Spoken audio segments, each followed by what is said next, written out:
શરૂઆત થઈ એક ઘાતકી હુમલાથી અને આરોપ લાગ્યો એક ખૂબ જ જાણીતા પરિવાર પર। આ છે બગદાણા કેસની આખી કહાણી। એક એવી વાર્તા જે એક નાનકડી વાતથી શરૂ થઈ અને જેણે આખા સમાજને બે ભાગમાં વહેંચી દીધો। આ વાત કહી છે નવનીત બાલધિયાએ, એક એવા માણસ જેમની જિંદગી એક હિંસક હુમલા પછી જાણે કે હંમેશા માટે બદલાઈ ગઈ। આ હુમલાએ આખા વિસ્તારમાં ખળભળાટ મચાવી દીધો। તો સવાલ એ હતો કે આ હુમલા પાછળ કોણ હતું અને શા માટે? પણ જવાબ એટલો સીધો નહોતો, કારણ કે પીડિતે ટૂંક સમયમાં જ એક એવો મોટો આરોપ લગાવ્યો જે સીધો જ એક ખૂબ મોટા અને પ્રતિષ્ઠિત પરિવાર તરફ ઇશારો કરતો હતો। તો એક હુમલો અને સવાલો અનેક। બાલધિયાએ જે નામ લીધું એ હતું જાણીતા લોકકલાકાર માયાભાઈ આહિરના દીકરા જયરાજ આહિરનું। અને બસ અહીંથી જ એક એવી હાઈ પ્રોફાઇલ તપાસ શરૂ થઈ જેની ચર્ચા આખા રાજ્યમાં થવાની હતી। પણ આ વિવાદની જડ ક્યાં હતી? શરૂઆત ક્યાંથી થઈ? એ સમજવા માટે આપણે થોડા દિવસ પાછળ જવું પડશે। આ આખી વાતનું મૂળ એક જાહેર કાર્યક્રમમાં બોલાયેલા અમુક શબ્દોમાં છુપાયેલું છે। તો થયું એવું કે મુંબઈમાં એક પ્રોગ્રામ હતો અને ત્યાં માયાભાઈ આહિરે ભૂલથી કોઈકને બગદાણા મંદિર ટ્રસ્ટના મેનેજિંગ ટ્રસ્ટી કહી દીધા। આમ જુઓ તો નાનકડી વાત લાગે, પણ સ્થાનિક સરપંચ નવનીત બાલધિયા માટે આ વાત નજરઅંદાજ કરવા જેવી નહોતી। અને પછી નવનીત બાલધિયાએ સીધો જ માયાભાઈને ફોન લગાડ્યો। એમણે કહ્યું કે ભાઈ, કોઈને મેનેજિંગ ટ્રસ્ટી બનાવવામાં આવ્યા જ નથી, આ તો એક ભૂલ છે। આ વાતચીતની એક ઓડિયો ક્લિપ પછી ખૂબ વાયરલ થઈ અને આ જ ફોન કોલથી ઘટનાઓની એવી વણઝાર શરૂ થઈ જેની કોઈએ કલ્પના પણ નહોતી કરી।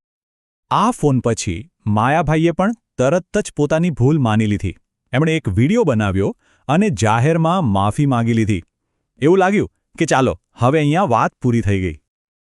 પણ ના, વાત અહીંયા પૂરી નથી થઈ। બાલધિયાનો દાવો છે કે એ પછી એમને માયાભાઈના દીકરા જયરાજ આહિરનો ફોન આવ્યો અને ફોનમાં કહેવાયું, જયરાજ આહિર બોલું છું, મારે તમને મળવું છે, તમે ક્યાં છો? બસ આ એક ફોન કોલે બધું બદલી નાખ્યું। તો ચાલો આ ઘટનાક્રમ પર એક નજર નાખીએ। 24 ડિસેમ્બરે માયાભાઈએ પેલી ટિપ્પણી કરી, એના તરત પછી નવનીત બાલધિયાનો ફોન ગયો। ફોન પછી માયાભાઈનો માફીનો વિડિયો આવ્યો। બીજા દિવસે જયરાજ આહિરનો કથિત ફોન આવ્યો અને 29 ડિસેમ્બરે નવનીત બાલધિયા પર ઘાતકી હુમલો થયો। તમે જુઓ, માત્ર ગણતરીના દિવસોમાં એક નાનકડી વાત ક્યાંથી ક્યાં પહોંચી ગઈ। હવે જ્યારે પીડિતે જાહેરમાં જયરાજ આહિરનું નામ લઈ લીધું ત્યારે પોલીસ પર જબરદસ્ત દબાણ આવ્યું। જો કે પોલીસની શરૂઆતની તપાસ તો એકદમ અલગ જ દિશામાં જઈ રહી હતી। અહીંયા બે અલગ અલગ થિયરી સામે આવે છે। પોલીસનું શરૂઆતમાં માનવું હતું કે આ હુમલો બદલાની ભાવનાથી થયો છે, કેમ કે બાલધિયા સ્થાનિક દારૂ અને ખનન માફિયાઓ વિરુદ્ધ બાતમી આપતા હતા। પણ જ્યારે સ્પેશિયલ ઇન્વેસ્ટિગેશન ટીમ એટલે કે એસઆઈટી બની ત્યારે આખી વાત પલટાઈ ગઈ। એસઆઈટીના તારણો મુજબ આ એક આયોજનપૂર્વકનું ષડયંત્ર હતું અને જયરાજ આહિર અને હુમલાખોરો બંને પીડિત પ્રત્યે રોષ ધરાવતા હતા। એટલું જ નહીં, એમની વચ્ચે સીધો સંબંધ હોવાના પુરાવા પણ મળ્યા। એસઆઈટીએ જયરાજ આહિરની ધરપકડ કરી એ કોઈ એક પુરાવાના આધારે નહોતી કરી। એમની પાસે હુમલાખોરો અને જયરાજને જોડતા ટેકનિકલ પુરાવા હતા, કોલ ડિટેલ્સ અને લોકેશન હતા, બે મુખ્ય સાક્ષીઓના નિવેદન હતા, પકડાયેલા બીજા 8 લોકોની પૂછપરછ હતી અને સૌથી મોટો મુદ્દો હતો રોષ એટલે કે ગુસ્સો, જે આ ષડયંત્ર પાછળનું કારણ હોવાનું માનવામાં આવ્યું। તો વાત એમ છે કે લગભગ 26 દિવસની ઊંડી તપાસ પછી એસઆઈટીએ તારણ કાઢ્યું કે આ ષડયંત્રમાં જયરાજ આહિરની સંડોવણીના પૂરતા પુરાવા છે અને એના આધારે જ એમની ધરપકડ કરવામાં આવી। પણ આ કેસ માત્ર પોલીસ તપાસ અને આરોપીઓ પૂરતો જ સીમિત ન રહ્યો। ખૂબ જ જલ્દી આ કેસે સમાજ અને સમાધાનના મોટા સવાલો ઊભા કર્યા અને બે સમુદાયો વચ્ચે તણાવનું કારણ પણ બન્યો।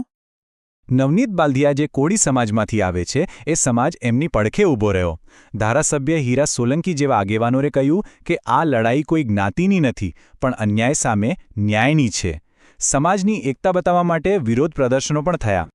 બીજી તરફ માયાભાઈ આહિરે ભગવદ્ ગીતાનો ઉલ્લેખ કરીને એક દાર્શનિક નિવેદન આપ્યું। એમણે કહ્યું, જે થઈ રહ્યું છે તે સારા માટે થઈ રહ્યું છે અને જે થયું તે પણ સારા માટે જ થયું હતું। હું તો ગીતાને અનુસરું છું। પણ આ તો થઈ જાહેરમાં થયેલી વાતો, પડદા પાછળ કંઈક અલગ જ ચાલી રહ્યું હતું। નવનીત બાલદિયાએ પોતે પાછળથી ખુલાસો કર્યો કે વિવાદ વધ્યો ત્યારે માયાભાઈ આહિરે એમને ફોન કર્યો હતો અને સાથે બેસીને મામલો શાંત પાડવા માટે સૂચન કર્યું હતું. હવે જ્યારે એવું લાગી રહ્યું હતું કે આખી વાર્તા પીડિત અને આરોપીની આસપાસ જ ફરશે, ત્યારે અચાનક કેસમાં એક નવો જ વળાંક આવ્યો. એક એવો પ્રતિઆરોપ જેણે બધાને ચોંકાવી દીધા. લાગતું હતું કે કેસની દિશા સ્પષ્ટ છે, પણ શું વાર્તા અહીંયા જ પૂરી થઈ જાય છે? ના, કારણ કે અચાનક એક નવું પાત્ર સામે આવ્યું જેણે સીધા પીડિત નવનીત બાલદિયા પર જ ગંભીર આરોપો લગાવી દીધા. આ એક પ્રતિઆરોપ હતો. સુરતની એક મહિલાએ વિડિયો જાહેર કરીને નવનીત બાલદિયા પર ખૂબ ગંભીર આક્ષેપો કર્યા.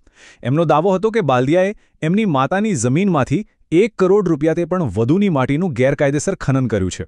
મહિલાનો આરોપ એ પણ હતો કે જ્યારે આ બાબતે વાત કરી ત્યારે બાલદિયાએ ગાંધીનગરમાં પોતાની પહોંચ હોવાની ધમકી આપી અને આ ધમકીઓના કારણે જ તેઓ અત્યાર સુધી ચૂપ રહ્યા હતા. તો અત્યારે પરિસ્થિતિ એવી છે કે આ કેસ ચાલી રહ્યો છે. જયરાજ આહિર અને બીજા શંકાસ્પદોની ધરપકડ થઈ ચૂકી છે. એસઆઈટી હજી પણ આ ષડયંત્રની ઊંડાણપૂર્વક તપાસ કરી રહી છે. એક તરફ કાયદાકીય પ્રક્રિયા ચાલી રહી છે, પણ બીજી તરફ લોકોમાં આ કેસને લઈને મતમતાંતર પહેલા કરતાં પણ વધી ગયા છે. તો આ આખો બગદાણા કેસ આપણને એક મોટા સવાલ પાસે લાવીને ઊભો રાખે છે કે જ્યારે સત્યના જ આટલા બધા દાવેદારો હોય, જ્યારે દરેક પક્ષની પોતાની એક અલગ કહાણી હોય, ત્યારે ન્યાય સુધી પહોંચવાનો રસ્તો કેવો દેખાય?